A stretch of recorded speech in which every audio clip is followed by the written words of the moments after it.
Ano ang magandang investment kung ikaw ay isang OFW o kahit na hindi ka OFW? Maraming pwedeng magandang investment.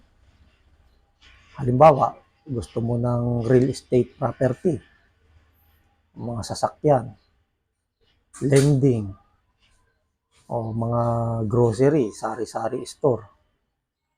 Depende sa iyo yan kung anong sa palagay mo yung pwedeng makakatulong sa'yo kahit na wala ka ng trabaho. Halimbawa, sa lending naman, kung ikaw ay papasok sa ganyan, kailangan alam mo yung mga pasikot-sikot. Kasi ang puhunan mo dyan, malaking pera. Tapos, yung iba, papautangin mo, hindi naman magbabayad. Sayang lang yung pera mo. Maraming ganyan eh. Di ba? Yung pinautang mo, bandang huli, hindi ka naman mababayaran. Kung sasakyan naman, halimbawa, gusto mo bumili ng jeep o tricycle, pagdating ng panahon, wala na, mababa na yung value niyang mga sasakyan na yan.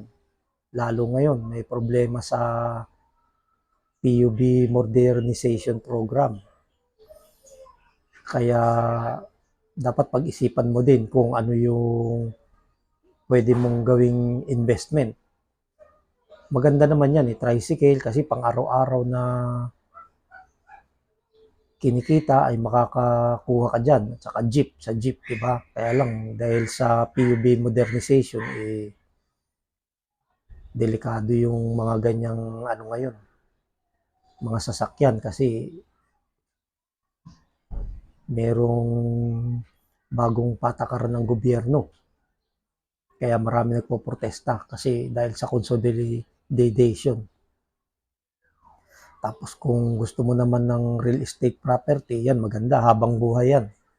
Kung marunong ka, halimbawa bibili ka ng lupain, kahit na ilang square meter lang, pagdating ng panahon, malaki na yan. Malaking halaga na yung ano yan, doble na yung tubo niyan, kumbaga. Tapos kung house and lot naman, okay lang din para security sa pamilya mo. Pero para sa akin, ang gusto ko yung real estate property kasi walang lugi yun. Yun yung pinakamagandang investment. Bibili ka ng lupain, tapos ayusin mo na lang, improve mo. Pag gusto mong ibenta, okay lang. Diba? Doble na o triple yung tubo nun. Tapos yung pagbebentahan mo, bibili ka ng bago, tapos tumubo ka pa. Ganun lang, parang buy and sell lang. Kaya yung pera, paikot-ikot lang, hindi masayang. Pangit yung ano, yung lending kasi para sa akin, na opinion ko lang yan kasi pag nagpautang ka ng pera, minsan hindi ka naman babayaran, wala din.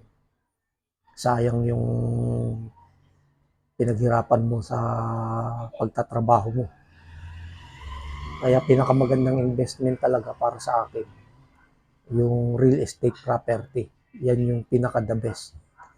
Katulad ko, bumili ako ng lupain ko nung una, naibenta ko, tapos nakabili na naman akong bago, di ang laki na ng tubo nun, doble na.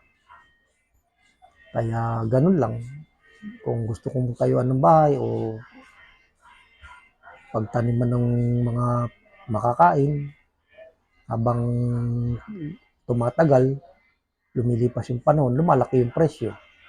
Kaya pag OFW ka o kahit na hindi ka OFW, kailangan pag-isipan mo mabuti yung mga ginagastos mo pera. Kailangan matalino ka kasi wag yung luho ng bili ng hindi naman kailangan, yung needs versus wants.